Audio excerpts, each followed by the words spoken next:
Bonjour à tous. Alors on se prend juste une minute sur le programme Python et ensuite on regarde ensemble les cinématiques. Alors l'idée pour moi c'était d'aller un peu plus loin que l'énoncé du devoir et de regarder l'influence de certains paramètres sur les résultats finaux. Et pour ça je devais rendre le tout un peu plus dynamique et donc sauvegarder les graphiques pour ensuite utiliser un logiciel de montage vidéo classique. On peut voir ici j'ai donc simulé 50 000 positions du droïde.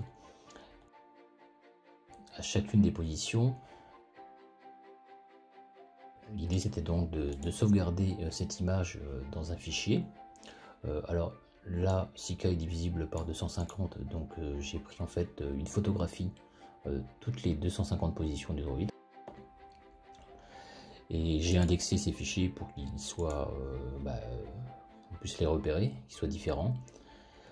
Donc on peut voir ce que ça donne un peu ici. Voilà. Vous avez le nom du fichier avec l'indexation.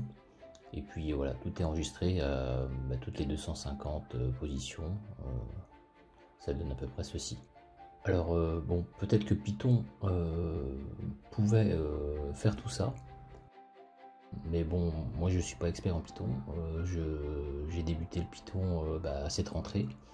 Alors, dernière chose, lorsque le droïde s'arrête au bout de 1/3 du segment, eh bien ça correspond donc il faut donc mettre un coefficient de 2 sur les coordonnées du droïde, et puis un coefficient de 1 pour le personnage. Donc ici, ça nous fait 2 et 1, et là pareil, 2 et 1. Voilà. Et donc ça va nous donner donc une nouvelle position du droïde à 1/3 du chemin. Donc ça va nous donner les coordonnées du point I.